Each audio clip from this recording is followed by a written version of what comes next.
Descendieron por una vertiginosa espiral de escaleras metálicas, con el sonido de botas resonando muy por encima de ellos. Los mercenarios ya estaban en el penthouse. Dominic empujó una pesada puerta de acero que daba a un garage subterráneo humedo utilizado para los vehículos de servicio de la mansión. Ali esperaba un coche deportivo negro mate, con el motor ya zumbando con un granido bajo y depredador. Al volante estaba Mia Toretto, la hermana de Dominic y la única persona en quien él confiaba su vida. Su rostro estaba sombrío, con los ojos fijos en los monitores del garage. Las puertas norte y sur están bloqueadas. Los hombres de Corleone se unieron a la fiesta. Tienen francotiradores en el paso elevado. Entonces iremos por la zona de construcción. Dijo Dominic metiendo a Ellen en el asiento del pasajero y deslizandos en la parte trasera, con su rifle apoyado sobre las rodillas. Vite mía. Ahora. El coche salió derrapando del garage. Los neumáticos humeando mientras se lanzaban sobre el pavimento mojado por la lluvia. Casi de inmediato, dos todoterrenos negros surgieron de las sombras, con las luces cegando el espejo retrovisor. Los fogonazos de los disparos iluminaron la noche mientras los perseguidores abrían fuego. Abajo. Ordenó Dominic agarrando a Ellen por el hombro y obligándola a agacharse hacia el suelo del coche. Mientras el vehículo viraba violentamente, Ellen sintió el calor del motor y la vibración aterradora de las balas golpeando el maletero blindado. En el espacio estrecho y caótico, estaba presionada contra la pierna de Dominic. Podía sentir la tensión en sus músculos, el puro poder que él mantenía bajo control. A pesar del horror, una extraña y traicionera sensación de seguridad la invadió. Él era un monstruo, un criminal, un hombre que se había reído de ella. Pero también era una fortaleza. ¿Por qué mi padre confió en Bill? Preguntó Ellen con la voz amortiguada contra el asiento. Se suponía que era familia. En este mundo, familia es solo una palabra que la gente usa para que vayas la guardia. Gruñó Dominic, asomándose por la ventana para devolver el fuego. El estruendo ensordecido de su rifle llenó el coche. Uno de los todoterrenos viró salvajemente con un neumático destrozado y volcó en una espectacular lluvia de chispas y metal retorcido. Tu padre era un rey, Ellen. Pero tu rey olvida que su corona está hecha de oro que la gente quiere fundar. Atravesaron un desvío de construcción, el coche saltando sobre grava y escombros. Por un momento, perdieron a sus perseguidores en el polvo. Mia giró bruscamente a la derecha hacia un distrito de almacenes abandonados, zigzagueando por un laberinto de contenedores oxidados hasta que metió el coche en un muelle de carga oscuro.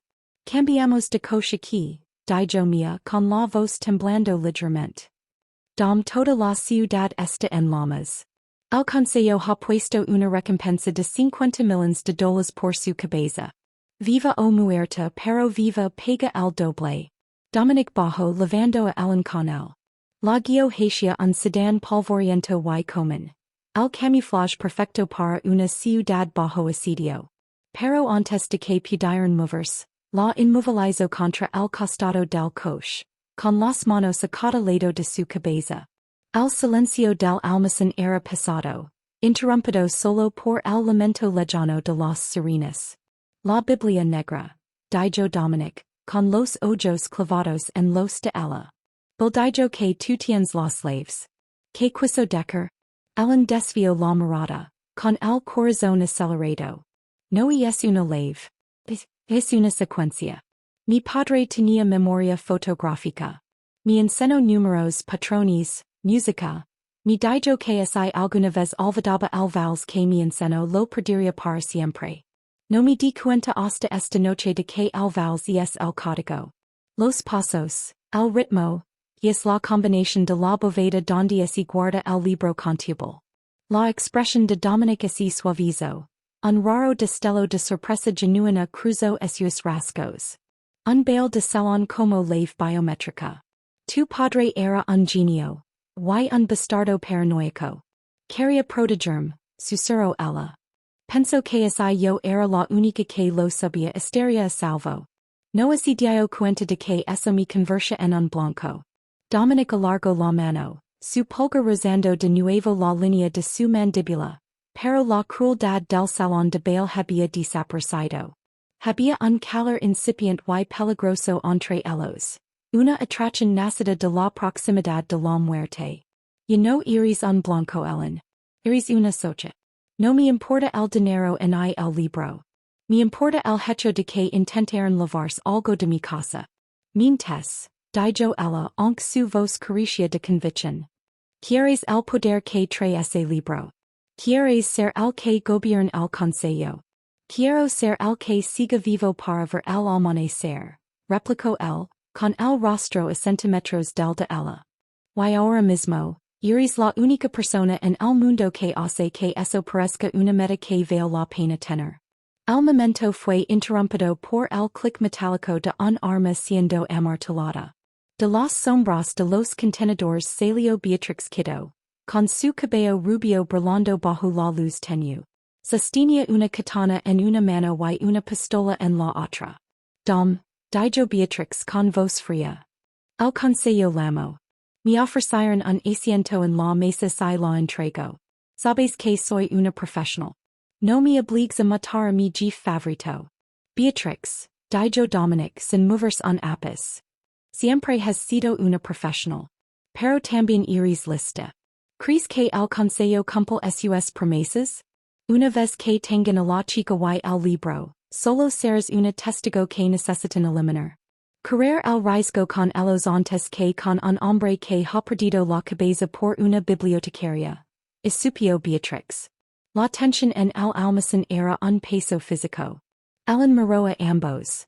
Dos depredadores que habían trabajado juntos por años, ahora divididos por su existencia. Se dio cuenta de que su presencia era un veneno, disolviendo cada vínculo que Dominic tenía. Espera. Ellen dio un paso al frente, saliendo de la protección de la sombra de Dominic.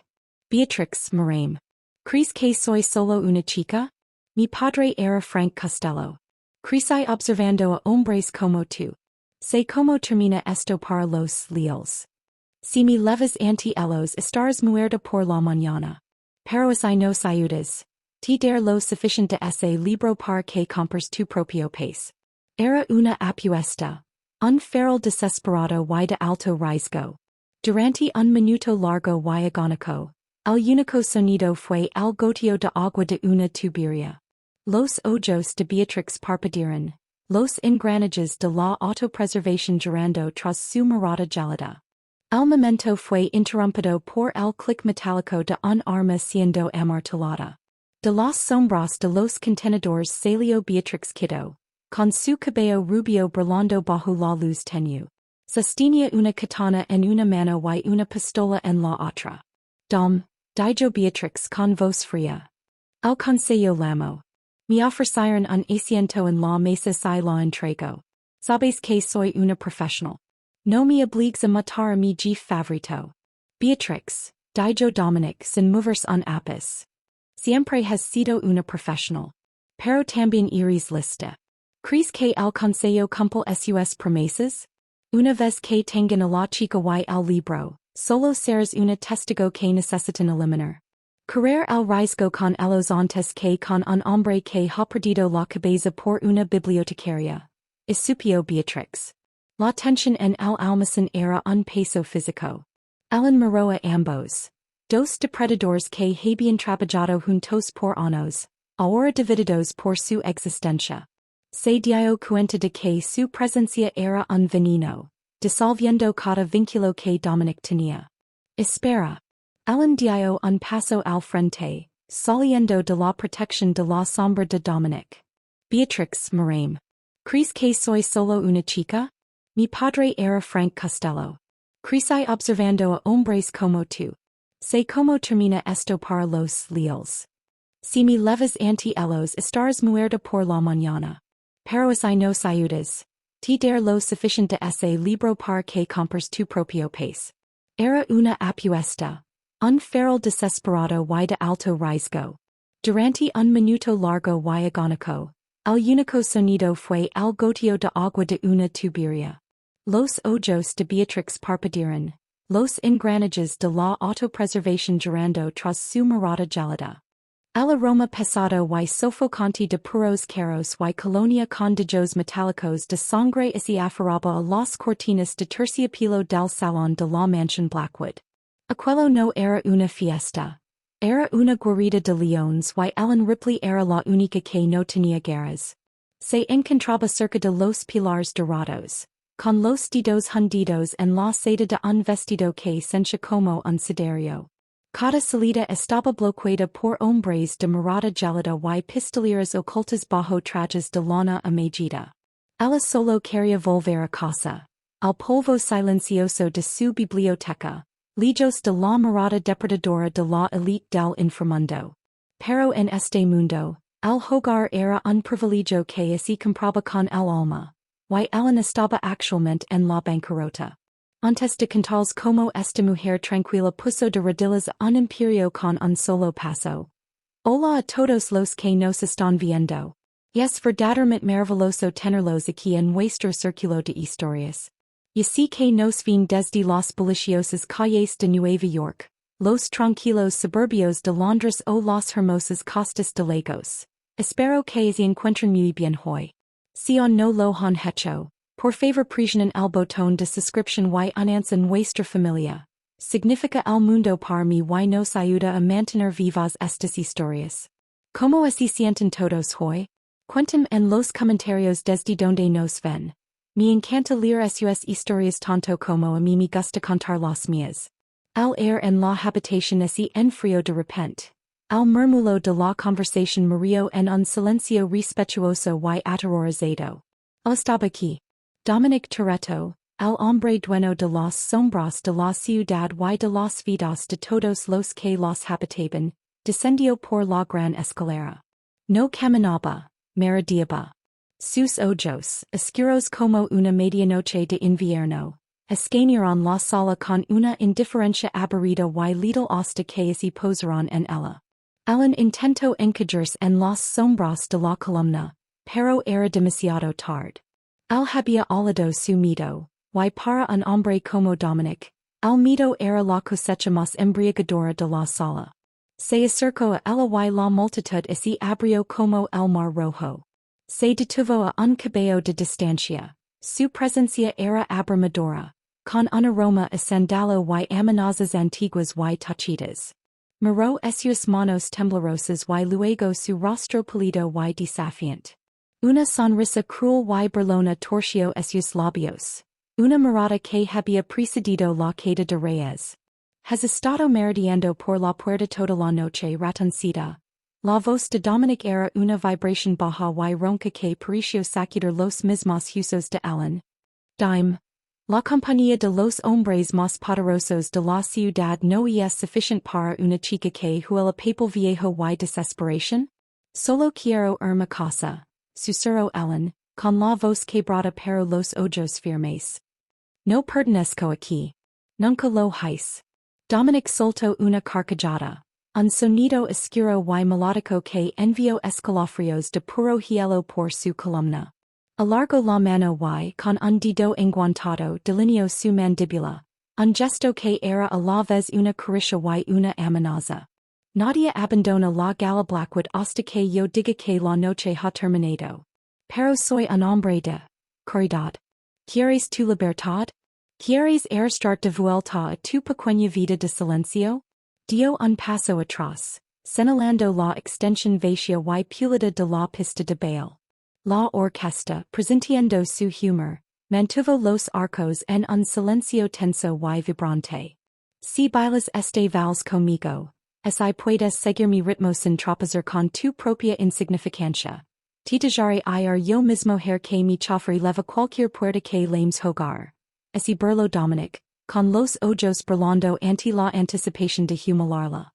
Pero si fallas, si tropiezas, me pertenecerás por el resto de la noche.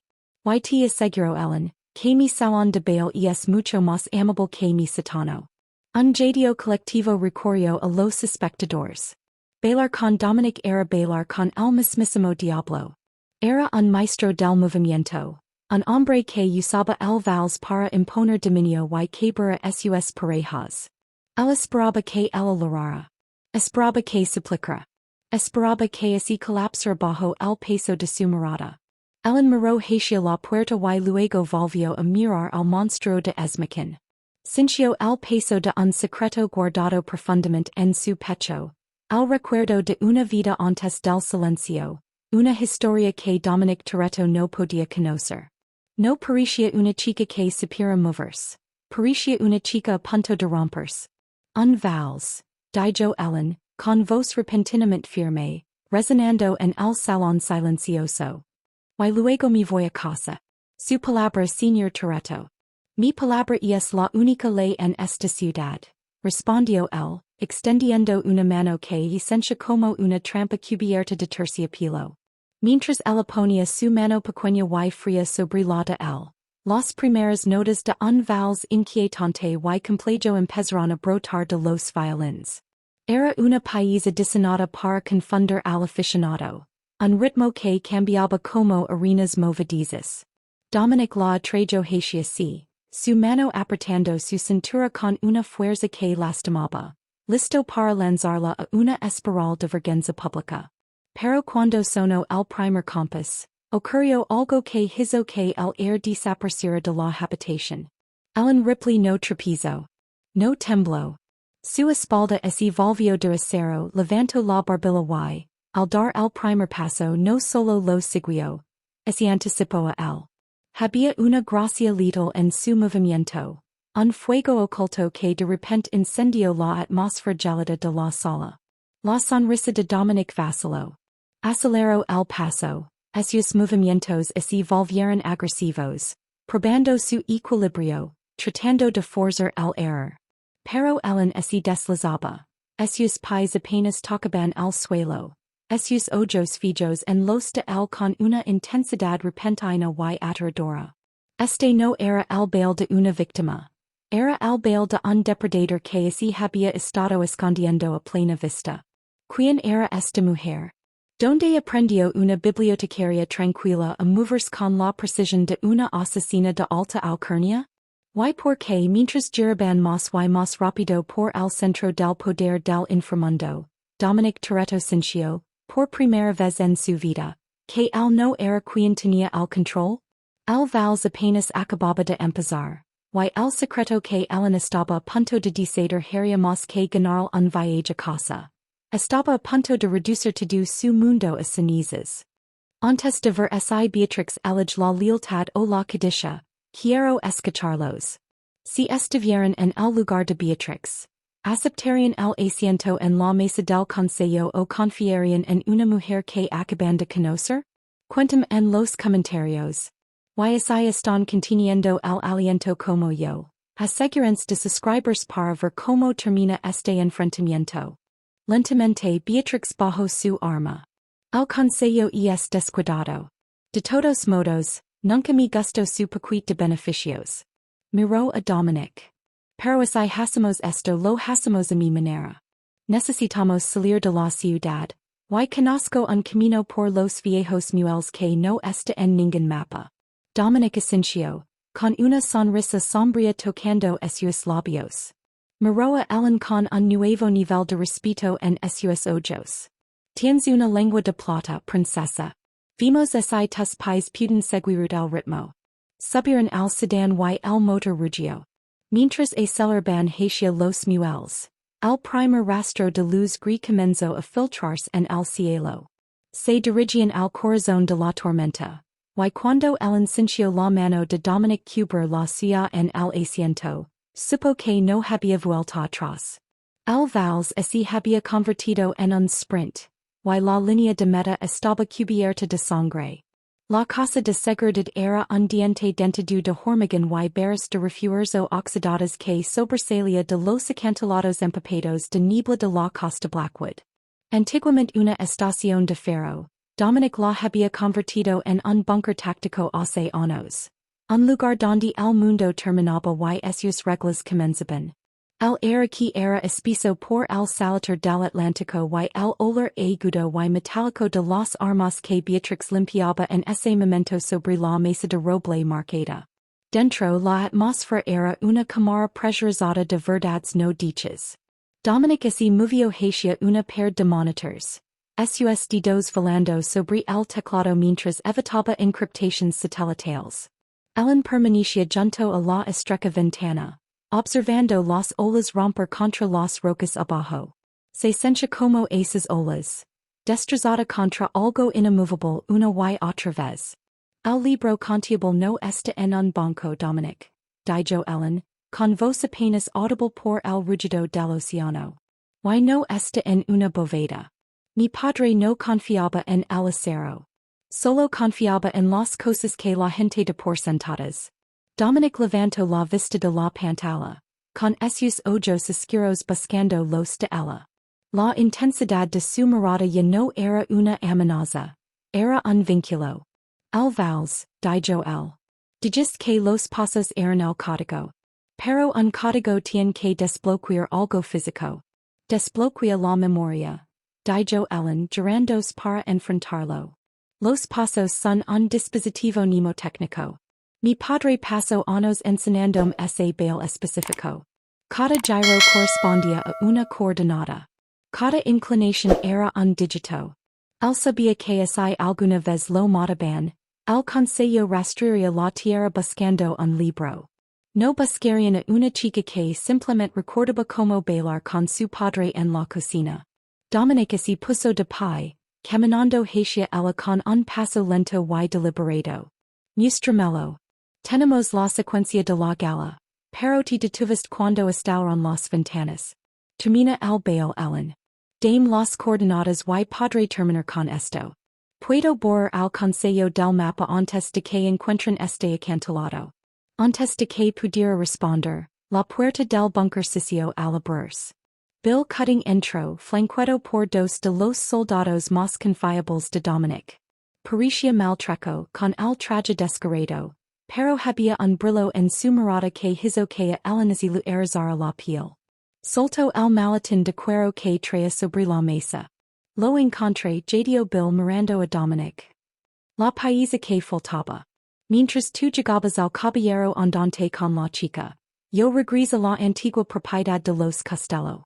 Encontré la terminal que Frank usó antes de desaparecer. Dominic frunció el seno, su mano moviéndose instintivamente hacia su funda. Te dije que te quedaras en el perímetro, Bill. ¿Cómo entraste y saliste de la propiedad sin que el consejo te viera? Porque el consejo no quería verme, Dom, dijo Bill mientras una sonrisa lenta de dientes amarillentos se extendía por su rostro. El air en la habitación se volvió rancio. Beatrix se quedó helada, su trapo deteniendo sobre el cañón de su rifle. Ellen sintió un pavor frío acumularse en su estómago. ¿Qué estás diciendo, Bill? La voz de Dominic era un rugido bajo y peligroso. Digo que Frank Costello no desapareció por un golpe de estado, dijo Bill acercándose a Ellen. Desapareció porque hizo un trato. Vendió a sus propios lugartenientes, a su propio imperio, al consejo a cambio de una vida tranquila. Pero hubo una cosa que no pudo darles. La clave de desencriptación final. Eso es lo guardo para él. Eso lo guardo en ti, Ellen. Ellen sacudió la cabeza, con los ojos muy abiertos. No. Mi padre me amaba. Él me protegió. No. Él no me usaría como moneda de cambio. No te uso como una ficha, carino, río Bill con un sonido áspero y seco. Te uso como una caja fuerte. Sabía que el consejo eventualmente vendría por él. Así que puso la única cosa que necesitaban para mantenerse en el poder dentro de tu cabeza. No te salvo, te maldijo. Y la Biblia negra, no es una lista de sus crímenes. Es una lista de la gente a la que él les ayudó a matar. La revelación golpeó a Ellen como un golpe físico. Toda su vida, el escondite, el miedo, el recuerdo de su padre heroico, estaba construida sobre una base de sangre y traición. Miró a Dominic, buscando una señal de que esto fuera mentira, pero solo vio la sombría comprensión asomando en su rostro. Y aquí viene la mejor parte, continuó Bill con la voz destilando veneno. Dominic lo sabía. ¿Verdad, Dom? No la salvaste en la gala porque fueras un buen hombre. La salvaste porque leves 3 años buscando el legado de Frank. ¿Sabías exactamente quién era ella en el momento en que entró en ese salón? Alan sintió que el mundo se inclinaba. Miró a Dominic, su voz era un susurro roto. ¿Y es verdad? ¿El vals fue solo una prueba? ¿Solo estabas esperando que revelara la secuencia? Dominic no apartó la mirada. El silencio se prolongó, pesado y sofocante. Sabía quién eras, Ellen, dijo finalmente con voz cruda. Pero no sabía lo del trato. Pensé que eras la víctima del consejo, no la hija de su arquitecto. Pero aún así querías el libro. Acusó ella, mientras una lágrima finalmente escapaba y cercaba el holland de su mejilla. No viste una mujer. Viste un mapa. Al principio, admitió Dominic, dando un paso hacia ella. Pero luego bailamos. Y sixa alguien que era más valiente que cualquier soldado que haya comandado jamás. Vaya una mujer que merecía ser algo más que un fantasma. Ahora la polla para el funeral Toretto, espito Bill. Sacó un detonador remoto de su bolsillo. El consejo este en la base del acantilado. Han estado rastreando el maletín que convenientemente encontré. Y no quieren a la chica, solo quieren el código. Dámelo, Ellen, o todos volaremos en una bola de fuego. Dominic pulsó el botón del ascensor. Las puertas de bronce se cerraron justo cuando una lluvia de balas chispeó contra el metal. Mientras el elevator comenzaba su ascenso suave y silencioso, los dos quedaron en un espacio pequeño y estrecho, con el aire cargado de olor a pólvora y la repentina y eléctrica comprensión de que ahora eran la pareja más buscada del mundo. Ellen se apoyó contra la pared de espejos jadeando por air. Acabas de declarar la guerra a todo el mundo. ¿Por qué? Ni siquiera me conoces. Dominic dio un paso hacia ella, su sombra cerniendo sobre ella en la tenue luz del ascensor. Alargó la mano, esta vez no para burlarse, sino para limpiar una mancha de holland de su mejilla. Su toque fue sorprendentemente suave. Un marcado contraste con la violencia que acababa de descender. Sé como bailas, dijo en voz baja, con esos ojos oscuros buscando los de ella. Y una mujer que baila así. Vale la pena empezar una guerra por ella. El ascensor sonó. Las puertas se abrieron hacia su penthouse privado, pero el santuario era una mentira. Las sirenas ya alaban a lo lejos, y la casa no había hecho más que empezar. El penthouse era una catedral de cristal y ambición fría, con vistas a una ciudad que, en los últimos 5 minutos, se había convertido en una trampa masiva. Dominic no perdió en un segundo. Se movió por la habitación con una eficiencia letal y practicada, agarrando una pesada bolsa de lona y erigendo en ella una fila de teléfonos desechables encriptados. Afuera, el golpe rítmico de los rotors de un helicóptero comenzó a hacer vibrar los ventanales. El ascensor es ahora una rotonda, dijo Dominic, con una voz despejada de toda burla, reemplazada por un enfoque cristalino. Tendrán el vestíbulo cubierto y las escaleras bloqueadas. Saldremos por donde no lo esperan. Agarró la mano de Ellen. Su piel estaba helada, pero ella no se apartó. La adrenalina finalmente comenzaba a anular el choque paralizante. Mientras la guiaba hacia un panel oculto detrás de una enorme pintura al óleo, Ellen recuperó la voz. No puedes retenerme, sisió ella, con la respiración entrecortada mientras entraban en un paseo de mantenimiento estrecho y oscuro. Si me quedas tú eres el blanco. Si me dejas ir puedo desaparecer. Y lo he hecho antes. Puedo ser un fantasma otra vez. Dominic se detuvo tan abruptamente que ella chocó contra su ancha espalda. Ella se giró. La tenue luz de emergencia proyectaba sombras profundas y esqueléticas en su rostro. Eres un fantasma porque no te buscaban. Ahora. Bill cutting ha gritidou tu nombre a los dioses del inframundo. Y no exist el desaparecer, Ellen. Solo exist el mantenerse viva, y tu no tienes el equipo para eso. Yo sí. Descendieron por una vertiginosa espiral de escaleras metálicas, con el sonido de botas resonando muy por encima de ellos. Los mercenarios ya estaban en el penthouse. Dominic empujó una pesada puerta de acero que daba un garage subterráneo humedo utilizado para los vehículos de servicio de la mansión.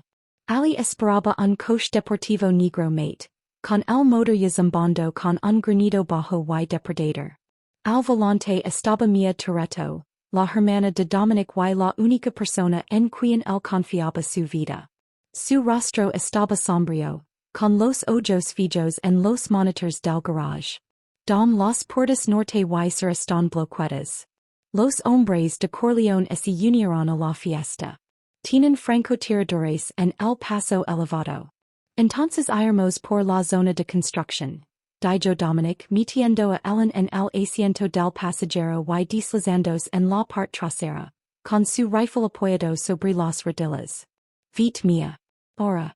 El coche salió derrapando del garage. Los neumáticos humeando mientras se lanzaban sobre el pavimento mojado por la lluvia.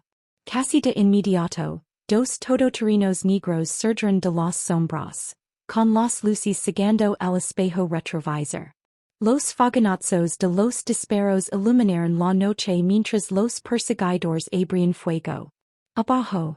Ordenó Dominic agarrando a Ellen por el hombro y obligándola a agacharse hacia el suelo del coche.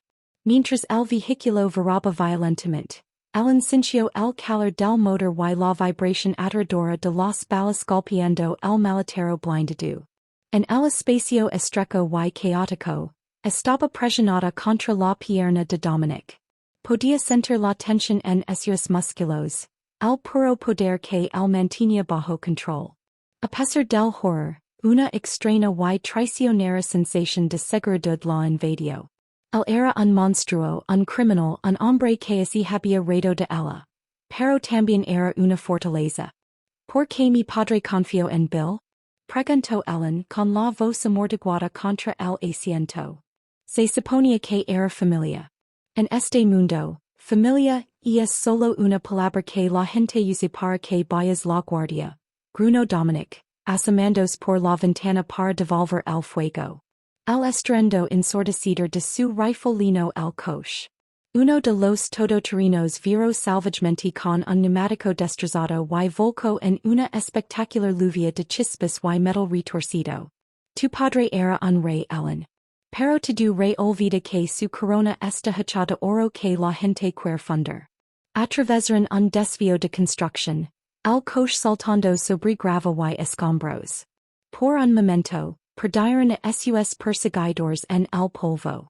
Mia giró bruscamente a la derecha hacia un distrito de almacenes abandonados, zigzagueando por un laberinto de contenedores oxidados hasta que metió el coche en un muelle de carga oscuro. Cambiamos de coche aquí, dijo Mia con la voz temblando ligeramente. Toda la ciudad está en llamas. El consejo ha puesto una recompensa de 50 millones de dólares por su cabeza. Viva o muerta pero viva paga el doble. Dominic bajo levando a Ellen con él. La guió hacia un sedán polvoriento y común. El camuflaje perfecto para una ciudad bajo asedio. Pero antes de que pudieran moverse, la inmovilizó contra el costado del coche, con las manos a cada lado de su cabeza. El silencio del almacén era pesado, interrumpido solo por el lamento lejano de las sirenas. La Biblia negra, dijo Dominic, con los ojos clavados en los de ella. Bill dijo que tú tienes las slaves. Que quiso Decker? Ellen desvió la mirada, con el corazón acelerado. No es una lave. Es una secuencia. Mi padre tenía memoria fotográfica. Me enseñó números, patrones, música. Me dijo que si alguna vez olvidaba el vals que me enseñó lo perdería para siempre. No me di cuenta hasta esta noche de que el vals es el código. Los pasos, el ritmo, es la combinación de la bóveda donde se guarda el libro contable. La expresión de Dominic así suavizo. Un raro destello de sorpresa genuina cruzó esos rasgos.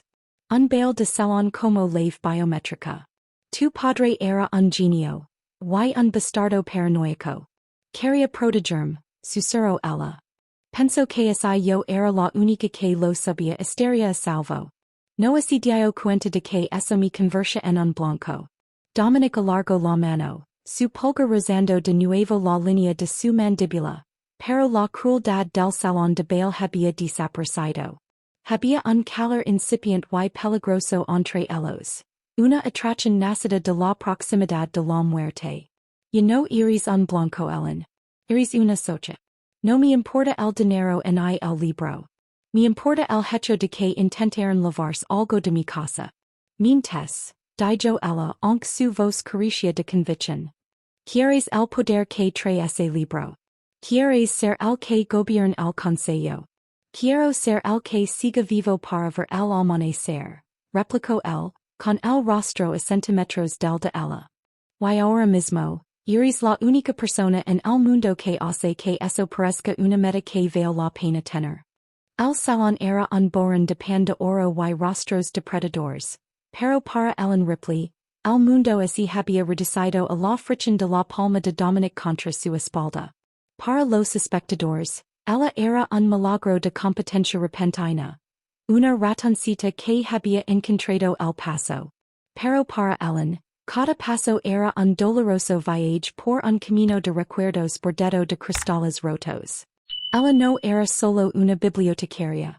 Era la hija de Frank Costello, un nombre susurrado en los rincones oscuros de la historia como el hombre que construyó los cimientos mismos sobre los que Dominic estaba parado ahora. Frank había sido un fantasma, una leyenda que desapareció hace 10 años, dejando a Ellen con nada más que una identidad falsa y un conjunto de habilidades destinadas a ser enterradas para siempre.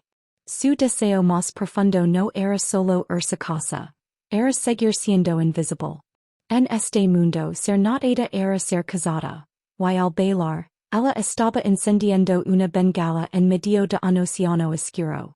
Dominic la hizo girar bruscamente, con los ojos entrecerrados mientras la estudiaba. De cerca, su rostro no era solo una máscara de crueldad, había líneas de agotamiento cerca de sus ojos. La pasada carga de un hombre que duerme con una pistola bajo la almohada y no confía en nadie.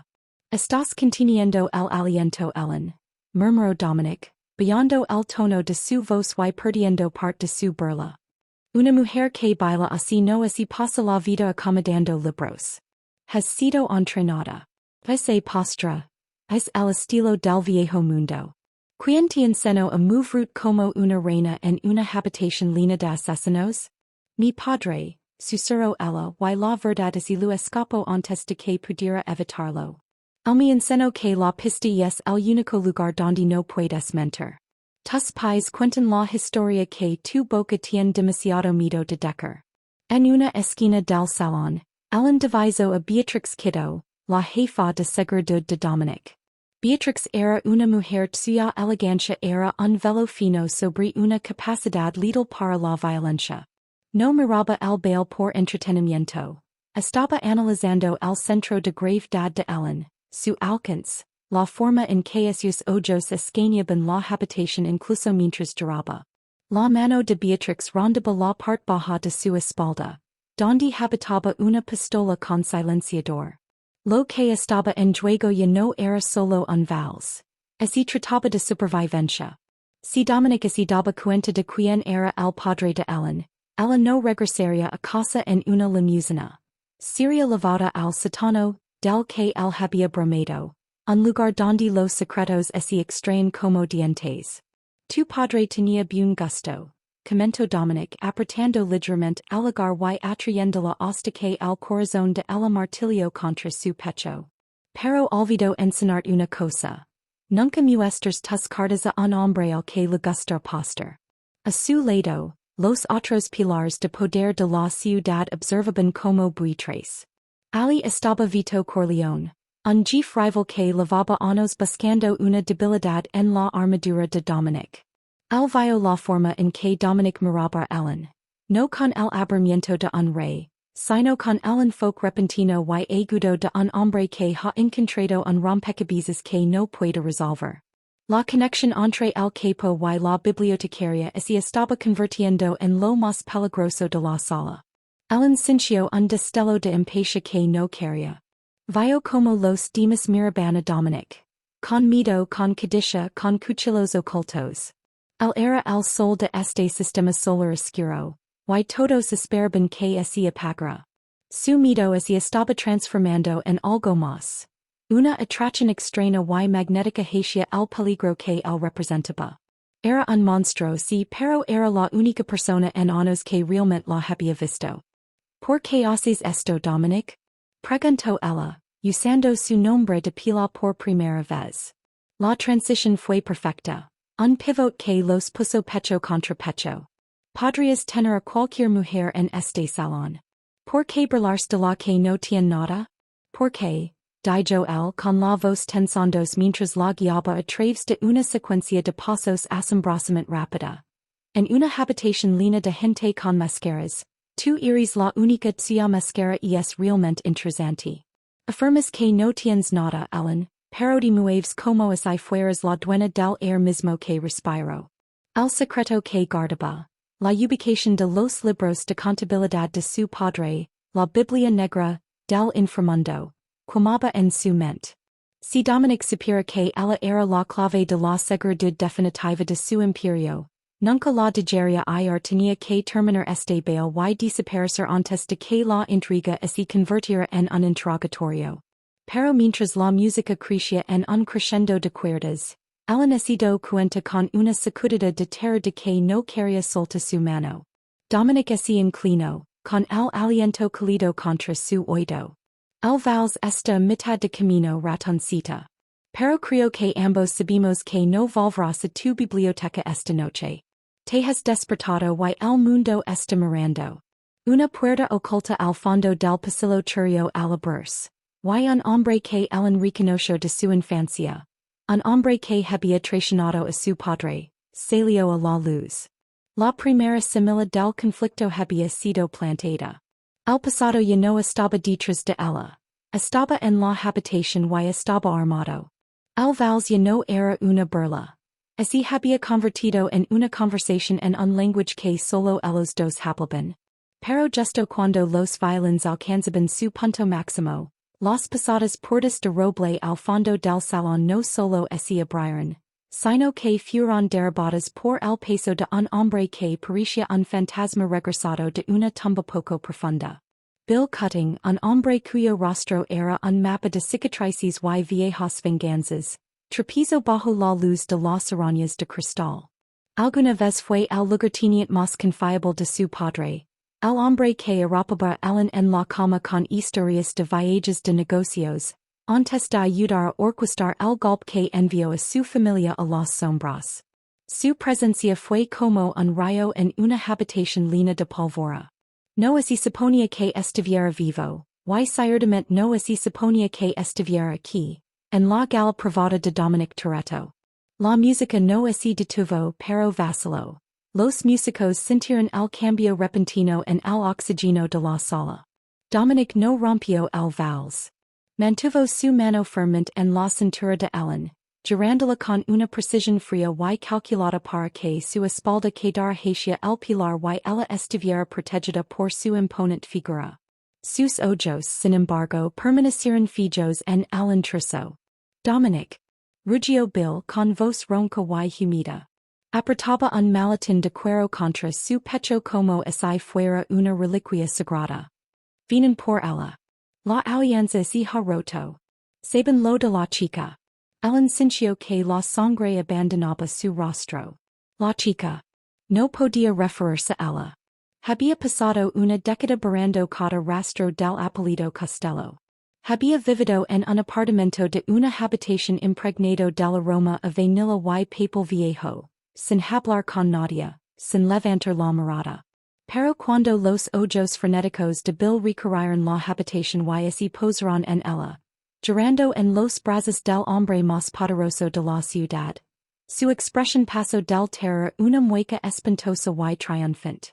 Así que la en contrast primero, Jadio Bill señalando a Ellen con un dedo tembloroso. La princesa de los cinco distritos. La chica con los slaves del reino. Pero era demasiado tarde. Una mano como una prensa lo aprieto el hombro y la arrojo lejos de él. Golpeó la pared con fuerza, y la parte posterior de su cabeza rebotó contra la piedra. A través de la oscuridad que se filtraba por los bordes de su visión, vio a los mercenarios rodeando a Dominic. Vio a Bill, sujetando su brazo sangrante, mirando al hombre que alguna vez fue su jefe. Terrenlo por el acantilado, ordenó Bill. Que el Atlántico así lo cuide. Levan a la chica al transporte. El consejo está esperando en la mansión Blackwood. Terminaremos esto donde empiezo. Ellen intentó luchar, intentó gritar, pero un pano pesado con olor a químicos fue presionado contra su rostro. El mundo comenzó a dissolverse en una negrura de terciopelo aterradora. Lo último que vio fue el cuerpo de Dominic siendo arrastrado hacia el borde del acantilado dentado, con la espuma blanca del océano esperando abajo como un siderio. Se había ido. Su protector, su compañero, el hombre que se había burlado de ella hasta hacerla enamorarse de él. Arrojado al abismo como basura. Mientras la oscuridad la envolvía, un solo pensamiento resonó en su mente. Los mataré todos. No me importa el código. No me importa el dinero. Convertir el vals en una marca fúnebre. Antes de descubrir si alguien podría sobrevivir a esa queda, quiero preguntarles. ¿Alguna vez han sentido que lo perdieron todo en un solo momento? ¿Cómo encuentran la fuerza para seguir adelante cuando el mundo es oscuras? Cuéntame en los comentarios. Su apoyo y sus historias son lo que mantiene vivo este canal.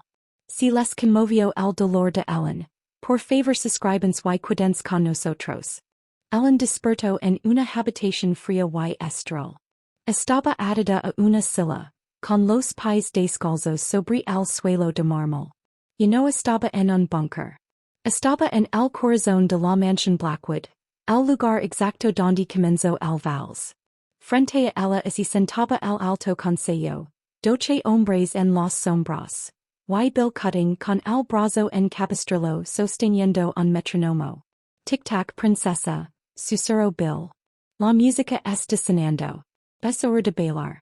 El clic-clic-clic rítmico del metronomo era una aguja perforando el silencio del santuario interior de la mansión Blackwood. Ellen estaba atada a la silla, con la cabeza palpitando y el corazón convertido en una cámara hueca de dolor. El alto consejo observaba desde las sombras de la galería superior, 12 siluetas encapuchadas que parecían jueces del inframundo. Al baile Ellen, instó Bill cutting acercándose tanto que ella pudo oler el whisky rancio en su aliento. Las coordenadas de los servidores en el extranjero. Sabemos que el vals es la lave. Mueve los pies, o empezaremos a quitarle los dedos. Ellen levantó la vista con ojos vacíos. Él está muerto. Mataste la única persona que me hacía sentir que existe. ¿Por qué debería dar algo? ¿Por qué? Trano una voz desde la galería, el gran árbitro, el portavoz del consejo. La vida es mejor que la alternativa. Tienes 10 minutos antes de que perdamos la ventana satelital. Baila o serás barata. Ellen cerró los ojos. Sintió el ritmo del metronomo. Empezó a tararear, no el vals que su padre lo enseñó, sino la melodia inquietante y fragmentada del baile que compartió con Dominic. En su mente no estaba en una silla. Estaba de nuevo en esos brazos, sintiendo el calor de su cuerpo, la fuerza de su guía. La pista es el único lugar donde no puedes mentir, había dicho su padre. Recuerdo la forma en que Dominic se movió durante el tiroteo, como la protege como susurró. El baile no ha terminado. Él no solo la estaba protegiendo, lo estaba enseñando una nueva secuencia. Él había alterado los pasos del vals durante la gala, cambiando el peso de ella en formas que su padre nunca lo hizo. Sus ojos se abrieron de golpe. Se dio cuenta con un arranque de esperanza eléctrica de que Dominic no había intentado robar su código. Lo había estado reescribiendo. Había usado el baile de la gala para plantar una píldora venenosa, en la secuencia. Si bailaba como su padre lo enseñó, el consejo ganaría. Pero así lo hacía como Dominic lo guió. Podría colapsar el sistema entero. De repente, estalló una conmoción en las pesadas puertas de caoba. Los guardias afuera no gritaron, simplemente dejaron de respirar. Las puertas no se abrieron. Fueron validadas de esos bisagras por una carga direccional que lanzó estilas por toda la habitación. A través del humo surgió una figura. Estaba empapado con su esmaquin hecho girones y goteando agua de mar. Su hombro estaba empapado en sangre. Cojaba, pero esos ojos brillaban con una luz aterradora y primitiva. Dominic Toretto. Los miembros del consejo se levantaron presas del pánico.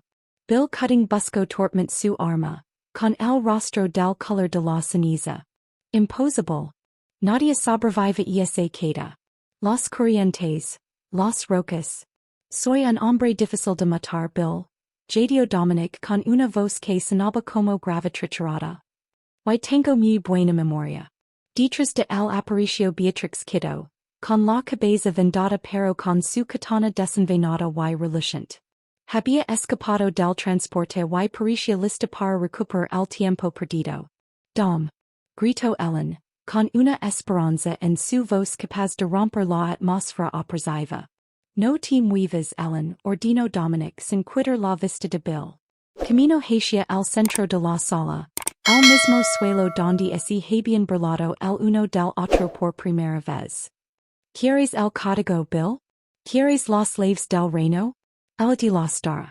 Pero solo bailar conmigo. Dominic camino hacia la silla, ignorando las armas que apuntaban a su corazón. Se inclinó y desató las muñecas de Ellen. Sus manos temblaban ligeramente, la neurotoxina luchando contra su sistema nervioso. Pero su hogar era firme como la piedra. La puso de pie. Volviste, susurró ella, con las lágrimas nublando su visión. Te lo dije, murmuró él apoyando su frente contra la de ella por un segundo fugaz y íntimo. Te llevaré a casa. Pero primero tenemos que quemar esta casa. Se giró hacia el consejo. Que suene la música. Si ella termina el baile, los servidores se desbloquean. Ese era el trato, ¿no? El gran árbitro dudó, pero luego hizo una señal a los altavoces ocultos. El vals inquietante comenzó a sonar una vez más. Pero esta vez no era una burla. Era una declaración de guerra. Dominic tomó la mano de Ellen y, al sonar la primera nota, comenzaron a moverse. Era un baile de desesperación y desafío. Con cada giro, Ellen sentía el veneno que Dominic le había enseñado fluyendo a través de los movimientos. No solo estaba bailando, estaba ingresando un comando que autodestruiría cada servidor que el consejo poseía. Antes de ver el giro final que acabar con este mundo tengo que saber. ¿Creen en las segundas oportunidades? Dominic sobrevivió a lo imposible para volver por Ellen. Si alguien fuera hasta el fin del mundo por ustedes, ¿le confiarían su vida? Cuéntame en los comentarios. Y por favor, si quieren ver cómo derriban al consejo, presionen ese botón de suscripción ahora mismo. Estamos a segundos del clímax. Mientras giraban los monitores en la pared comenzaron a parpadear. El código empezó a correr una velocidad imposible.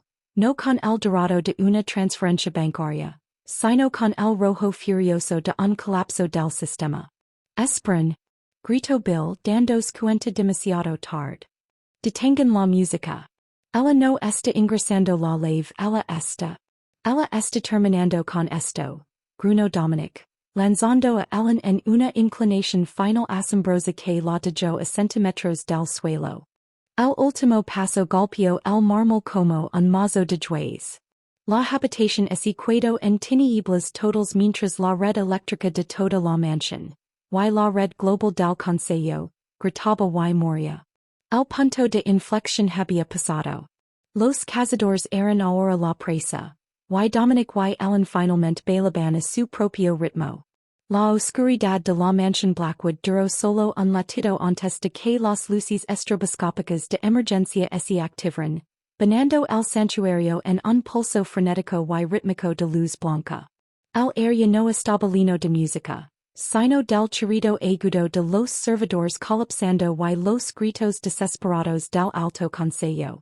La píldora venenosa que Ellen y Dominic habían inyectado en el sistema era un incendio forestal digital, saltando fronteras encriptadas y incinerando el poder del consejo sobre los gobiernos del mundo. Matémoslos. Chilo el gran árbitro desde el balcón. Matémoslos a ambos y encuentran el padre de la chica. Él es el único que puede revertir esto. Dominic no esperó a que los guardias se recuperaran. Se movió con una energía brutal y enfocada que desafiaba sus heridas. Agarró el pesado metrónomo de la mesa y lo lanzó con una precisión milimétrica, golpeando al guardia principal en la sien. Mientras el hombre se desplomaba, Dominic arrebató su rifle de asalto, haciendo girar Ellen detrás de un escritorio de caoba reforzado. No teasums. Ladró el por encima del repentino rugido de los disparos. Beatrix quedó ya era un torbellino de acero en el centro de la sala. Su katana brillaba bajo la luz estroboscópica, un arco plateado que es abría paso entre los ejecutores de élite del consejo. No solo estaba luchando, estaba saldando una deuda de una década. Cada estacada era una respuesta precisa a los años de servidumbre que había soportado. Bill Cutting, dandos cuenta de que su imperio se convertía en cenizas, se lanzó hacia Ellen. Sacó un cuchillo de combate dentro de su bota, con los ojos muy abiertos por una desesperación maníaca de animal acorralado. Si yo no puedo tener la lave nadie la tendrá. Ellen no se acabado. La ratoncita, del salón de baile estaba muerta, enterrada bajo el peso de las traiciones de la noche. Cuando Bill eremió, Ellen no retrocedió. Dio un paso hacia adelante, usando el impulso del vals que Dominic le había enseñado. Atrapó la muñeca de Bill, redirigió su fuerza y le clavó el codo en la garganta. Mientras él jadeaba, ella agarró el pesado decantador de cristal del escritorio y lo estrelló contra su cara. Bill cayó al suelo cegado y destrozado. El hombre que había perseguido el legado de su padre reducido a un despojo salazante. Dom. Gritó Ellen señalando hacia el balcón. El gran árbitro intentaba huir por una salida trasera privada. En su mano llevaba un maletín, el respaldo físico de la Biblia negra. Dominic miró al tirano que huía, luego a los guardias que los tenían inmovilizados. Miró a Ellen con una pregunta silenciosa en sus ojos. Vi. Instó ella. Termina con esto. Dominic saltó sobre el escritorio, ignorando una bala que le rozó el muslo. Era una fuerza de la naturaleza. Un hombre que había sobrevivido a una caída al vacío y a una neurotoxina solo para llegar a este momento. Atrapó al árbitro en el umbral de la salida, cerrando su mano alrededor de la garganta del hombre como una prensa. El mundo ya no te pertenece, gruñó Dominic. No disparó su arma. No fue necesario.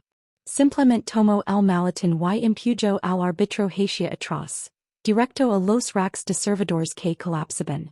Una lluvia de chispas eléctricas y llamas azules devoró al líder del consejo, una pira funeraria perfecta para un hombre que gobernaba desde las sombras.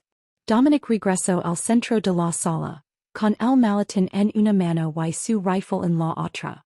Los guardias restantes al ver sus líderes muertos y su poder desvanecido, saltaron sus armas en un estrépito de rendición. El silencio regresó a la mansión Blackwood, interrumpido solo por el crepitar del fuego y la respiración agitada de los tres supervivientes. Beatrix limpió su joya en la manga de un guardia quedó, con una expresión illegible. Dominic se acercó a Ellen.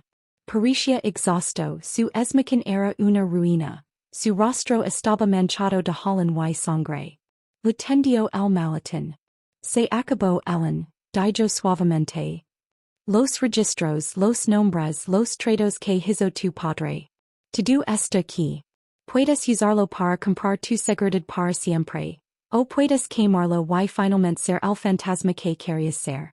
Ellen miró el maletín, luego el hombre que lo había arriesgado todo para ponerlo en sus manos. El giro final no estaba en el código ni en el baile. Estaba en darse cuenta de que la Biblia negra ya no era una carga que ella debía llevar. No quiero ser un fantasma, dijo con voz clara y resonante. Y no quiero volver a esa biblioteca. Tomo el maletín, camino hacia el centro de la sala de servidores en llamas y lo arrojo al corazón del incendio eléctrico.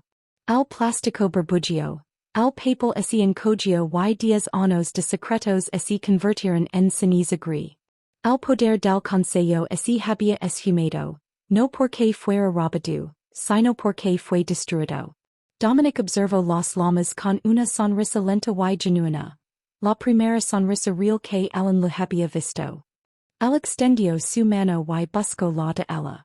Esta vez no había burlas ni presión ni intenciones ocultas. Solo dos personas de pie entre los restos de un mundo al que habían puesto fin juntos. Antes de llegar la conclusión final que les detendrá el corazón, quiero ver un triunfo en los comentarios hacia el gran deber arder ese maletín. Se necesita un tipo especial de Valencia para dejar ir el poder y encontrar la libertad. ¿Creen que Ellen tomó la decisión correcta? Y ese no lo han hecho. Presionen ese botón de suscripción. Estamos a punto de ver donde leva el camino a Ellen y Dominic. Antes de ver ese Beatrix elige la lealtad o la codicia, quiero escucharlos. Si estuvieran en el lugar de Beatrix, ¿aceptarían el asiento en la mesa del consejo o confiarían en una mujer que acaban de conocer? Cuéntame en los comentarios. Y si están conteniendo el aliento como yo. Asegúrense de suscribirse para ver cómo termina este enfrentamiento. El salón estalló en un murmullo bajo y vicioso. Las cabezas se giran. Rivals como Vito Corleone se pusieron de pie, con ojos afilados por una codicia repentina y letal. Si esta mujer tranquila era de hecho la hija de Frank Costello, no era solo una bibliotecaria. Era una mina de oro andante. La Biblia negra, de su padre, el libro contable que contenía cuentas bancarias, sobornos políticos y los secretos sucios de cada hombre en esa sala, había estado desaparecido por 10 años. La leyenda decía que solo se abriría para alguien de su propia sangre. El hogar de Dominic en su cintura se apretó hasta ser casi doloroso. La miró, con el rostro convertido en una máscara de piedra illegible. La burla había desaparecido. La diversión se había ido. En su lugar había algo mucho más peligroso. El cálculo de un rey que se da cuenta de que sostiene una corona que no había pedido. ¿Y es verdad? Preguntó Dominic con una voz que era seda letal. ¿Eres la hija de Frank? No soy Nadia, susurró Ellen, con el corazón martilleando contra sus costillas como un pájaro atrapado. Solo soy una mujer que quiere irse a casa. Los mentirosos no bailan como tú, replicó Dominic. Antes de que ella pudiera responder, los enormes vitrales del salón estallaron hacia adentro. El sonido fue como el de una bomba, una lluvia de fragmentos afilados como diamantes cortando el aire. Figuras vestidas de negro bajaron por cuerdas de rappel hacia el salón, con ametralladoras en alto. No eran matones de calle, eran mercenarios de alto nivel, del tipo contratado por el oscuro consejo que está por encima incluso de los jefes de la Mafia. Al suelo, rugió Dominic. No solo la empujó, la cubrió con su cuerpo, usando su físico como un escudo de músculo y lana costosa mientras las balas empezaban a destrozar las molduras doradas de los pilares. Los gritos rasgaron el aire mientras la élite del inframundo buscaba refugio, y sus propios guardaespaldas sacaban armas en una sinfonía caótica de metal. En medio de la carnicería, Dominic arrastró a Ellen hacia el centro de la pista. al lugar más expuesto de la sala. ¿Qué estás haciendo? Nos van a matar. Grito ella por encima del tiroteo. Te quieren viva Ellen. Esa es nuestra única ventaja. Respondió Dominic a gritos. Sacó una pasada Colt.45 cremada de su funda y disparó tres tiros precisos que derribaron a un mercenario que colgaba del balcón. De repente, un segundo grupo de hombres irrumpió por las entradas de servicio. No levaban mascaras. Estaban liderados por Jules Winfield, un hombre conocido por ser el limpiador del mejor póster. Jules no miró a Dominic. Miró directamente Ellen con un enfoque profesional adorador. Entrégala, Toretto, gritó Jules entre el estruendo. El consejo quer el libro. Danos a la chica y conservas tu ciudad. Quedatela y quemaremos esta mansión con todos adentro. Dominic miró hacia la salida, luego a la mujer aterrorizada que temblaba en sus brazos. Este era el momento. Podía entregarla y mantener su paz. Podía seguir siendo el rey de su montaña. Pero el mirar los ojos de Ellen, ojos que no rogaban piedad, sino que ardían con un desafío repentino y feroz, tomó una decisión que reescribiría las leyes del mundo criminal. No la empujó hacia Jules. La atrajo más cerca, rodeando su cuello con un brazo en un abrazo protector y posesivo. Si la quieren, gritó Dominic con una voz que resonó con una autoridad primaria que silenció incluso los disparos por un instante. Tendrán que pesar sobre mi cadáver. Y nunca he sido bueno para morir. Miró a Ellen con una chispa oscura y salvaje en los ojos. ¿Querías ir de casa? Cambio de planes. Vienes conmigo. Con una patada violenta, Dominic volcó una pesada mesa de caoba para crear una barricada. Sacó una bengala de su bolsillo y la estrelló contra el suelo, llenando la habitación de un espeso humo rojo. En la confusión, no corrió hacia la puerta principal. Se dirigió al ascensor privado detrás del estrado de la orquesta, al que lavaba sus aposentos personales, al santuario interior al que nadie había sido invitado jamás. El vals había terminado. La guerra había comenzado. Y mientras desaparecían en la neblina roja, Ellen se cuenta de que el hombre que se había burlado de ella era ahora lo único que se interponía entre ella y un mundo que quería despedazarla por los secretos en su sangre. Antes de ver como Dominic y Ellen navegan esta jugada mortal, tengo que preguntarles. ¿Quién creen que traicionó al padre de Ellen hace todos esos años? Fue realmente Bill. ¿O hay alguien más en esta habitación escondiendo un secreto aún más oscuro? Déjenme sus teorías en los comentarios. Y si están disfrutando de la tensión, no olviden suscribirse para no perderse ni un solo giro. Dominic pulsó el botón del ascensor. Las puertas de bronce se cerraron justo cuando una lluvia de balas chispeó contra el metal.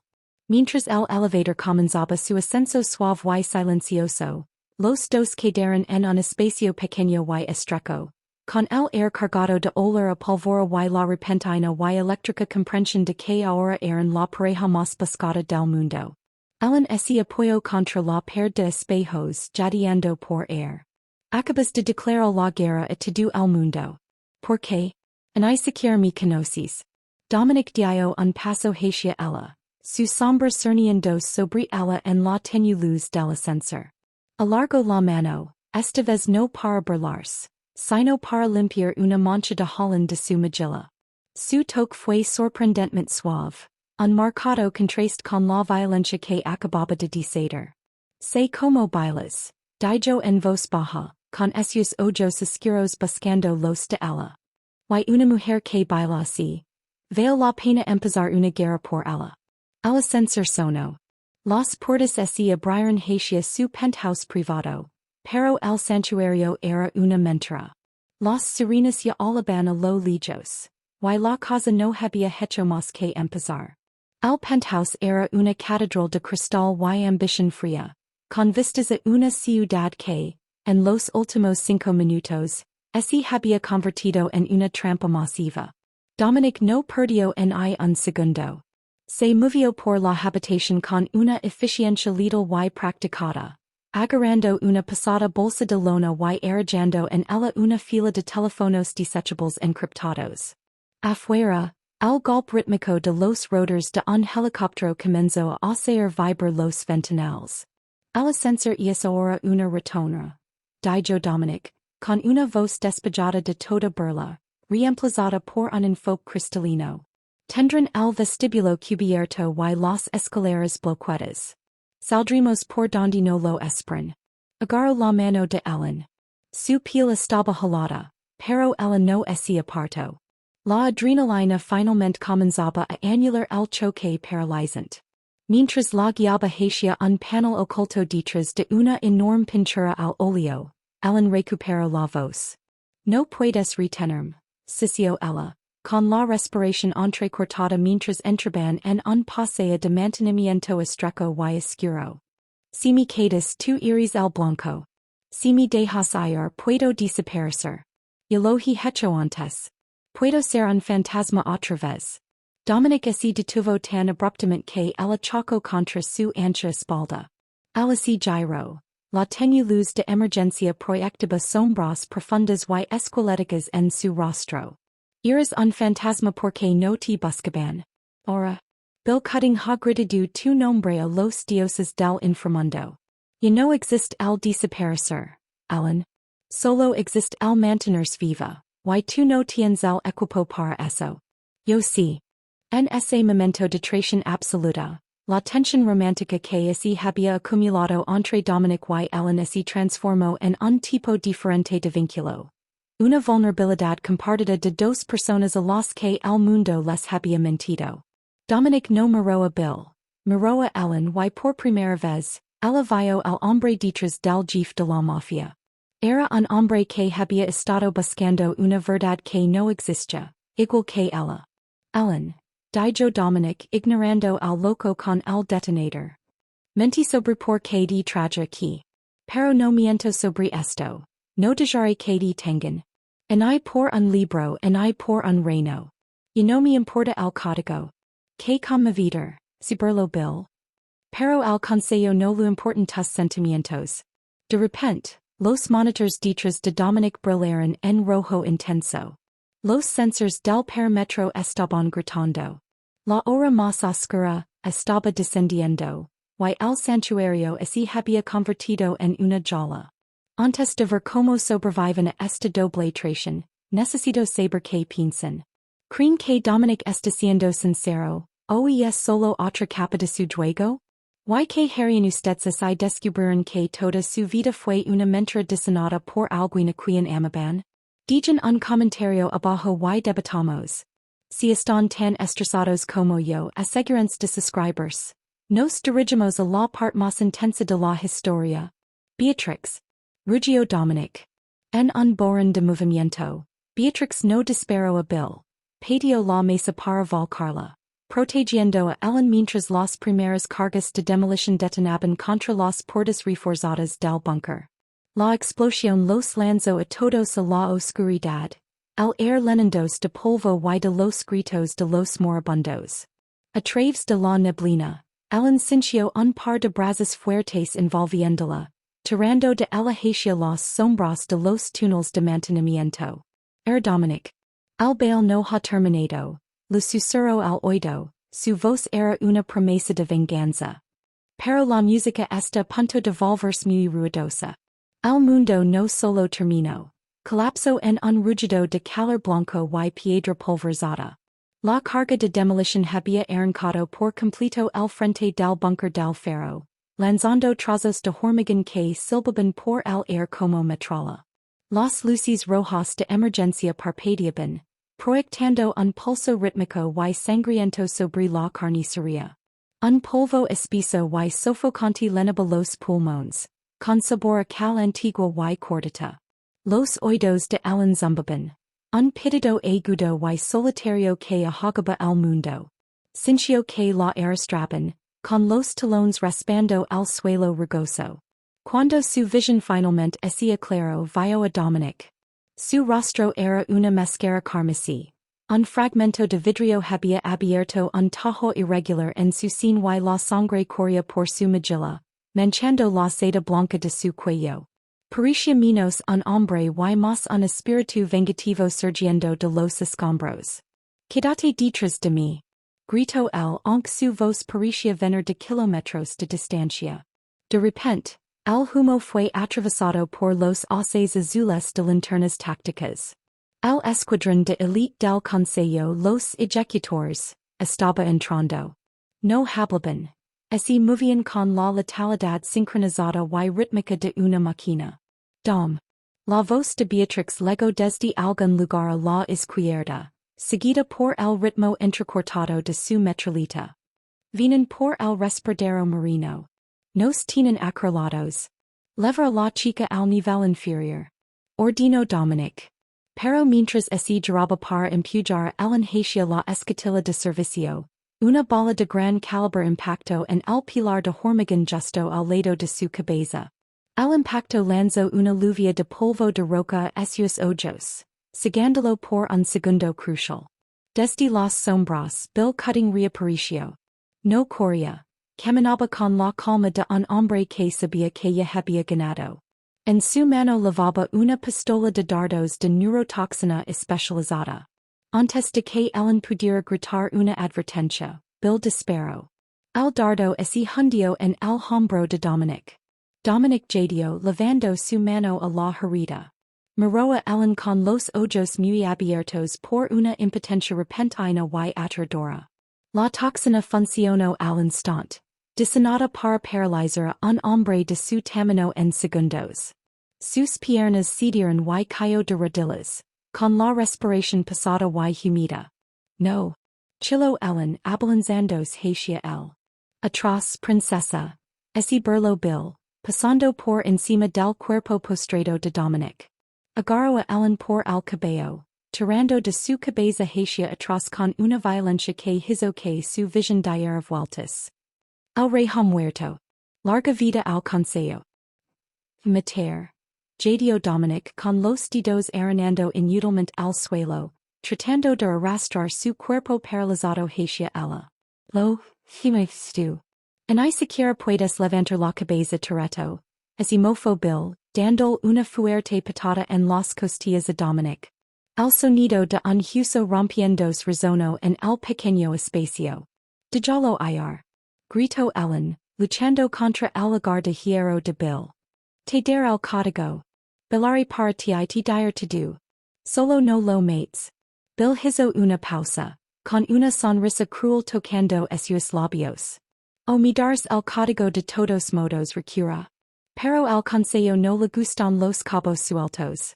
Y Toretto es un cabo suelto muy grande y ruidoso. Levantó su pistola, apuntando directamente entre los ojos de Dominic. Ellen sintió un frío en el pecho más profundo que el miedo. Era la comprensión de que la única persona que realmente la había visto, el hombre que había luchado a través de una ciudad entera para protegerla, estaba a punto de morir por los secretos que su padre había enterrado en su alma. De repente, una granada de estruendo detonó en el centro de la habitación. El mundo se convirtió en una perseguidora de luz blanca. En el caos, Beatrix quedó estrelló contra Bill como un tren de carga, su katana silbando en el aire. Bill gritó cuando la joya mordió su brazo, obligándolo a soltar su arma. Vite. Lo gritó Beatrix a Ellen. Sácalo de aquí. No puedo detenerlos a todos. Pero los ejecutores ya estaban inundando la sala. Uno de ellos, un hombre montaña, agarró a Beatrix por la espalda, levantándola del suelo. Otro balanceó la culata de un rifle pesado contra el costado de su cabeza, y la little rubia se desplomó. Ellen gateó hacia Dominic, agarrando sus pesados brazos y intentando arrastrarlo hacia la escotilla del acantilado. Pero ella era una mujer pequeña y él era 100 kilos de peso muerto. Miró la escotilla, su única vía de escape, y luego volvió a mirar a los hombres que se cerraban sobre ellos. Déjame, susurró Dominic, su voz desvaneciéndose mientras la parálisis llegaba a sus pulmones. Por Ellen. El fantasma. No te voy a dejar. Celoso ella, con los dedos resbaladizos por la sangre de él. Beatrix camino hacia la salida, guardando su espada. La policía estará aquí en 10 minutos. Sugiero que no estemos aquí para recibirlos. ¿Y dónde iremos? Preguntó Ellen mirando a Dominic. Dominic apretó su mano, atrayéndola hacia él. Prometí que llevaré a casa Ellen. Solo que nunca dijecule. El sol del Mediterráneo era un peso cálido y dorado contra la piedra blanca de la terraza. Un contraste absoluto con las sombras frías y sofocantes de la mansión Blackwood. Habían pasado 6 meses desde la noche en que los hombres más poderosos del mundo vieron sus imperios dissolverse en cenizas.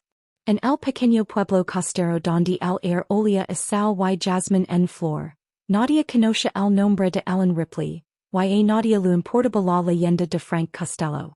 Ellen estaba sentada en una pequeña mesa de hierro, con una taza de espresso humante a su lado. No vestía un siderio de seda ni una máscara de temido.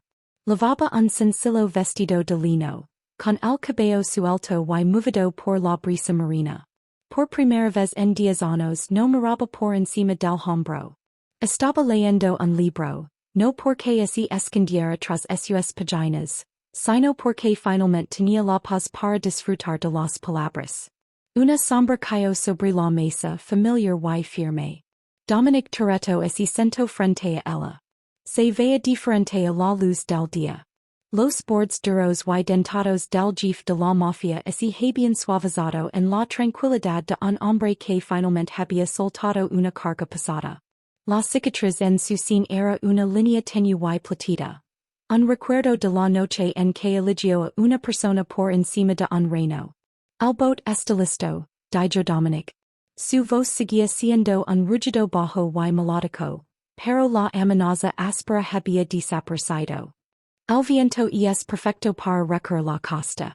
Ellen sonrió y su sonrisa llegó a sus ojos, iluminando un rostro que alguna vez estuvo definido por la tristeza. Creo que eso me gustaría. Pero solo así permites no intentar guiarme. Creo que ya he demostrado que conozco el camino. Dominic así echo a reír, un sonido rico y genuino que resonó en las antiguas paredes de piedra. Has demostrado muchas cosas, Ellen. Sobre todo que fui un tonto al pensar que eras una ratoncita. Él extendió la mano sobre la mesa, cubriendo la de ella. No había maletines entre ellos, ni códigos ocultos, ni amenazas de el satano. Solo existía el calor de un futuro compartido. Ambos lo habían perdido todo para encontrarse. Dominic había renunciado a su ciudad, su estatus y su poder, mientras que Ellen había quemado el puente hacia el pasado sangriento de su padre. Entre los restos, habían encontrado algo mucho más valioso. Una página en blanco. A unas mesas de distancia, una mujer de cabello rubio y mirada aguda y observadora así ajustó las gafas de sol. Beatrix Kiddo bebió un sorbo de su vino, una centinela silenciosa que ya no era una sirvienta.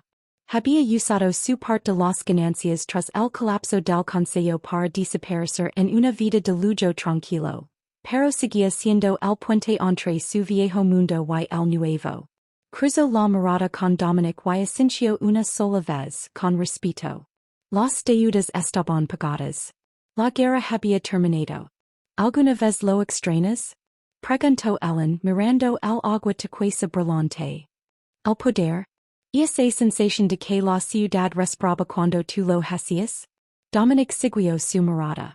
Solía pensar que esa era la única forma de estar vivo. Que todos te tuvieron miedo. Pero luego bailé con una mujer que no tuvo miedo de mirarme los ojos, incluso cuando me burlaba de ella.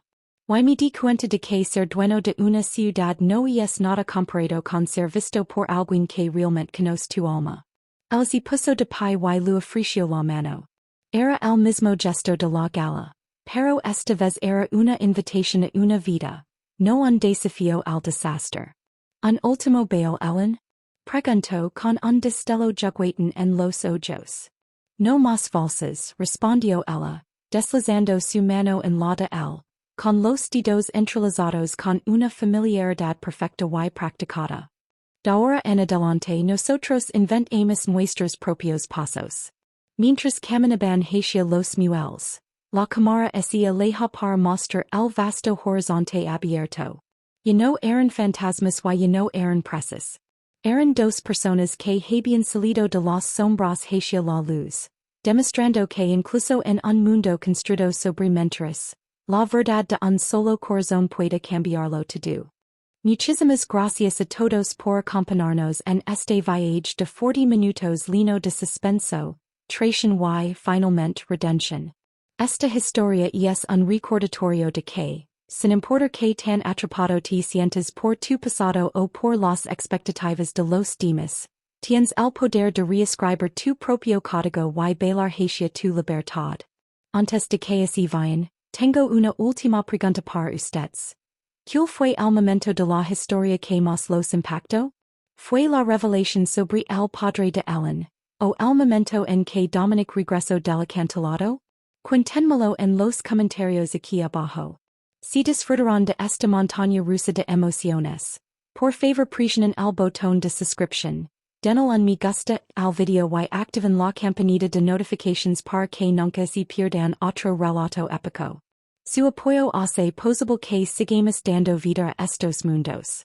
Hasta la próxima, sigan bailando a su propio ritmo. Nos vemos pronto.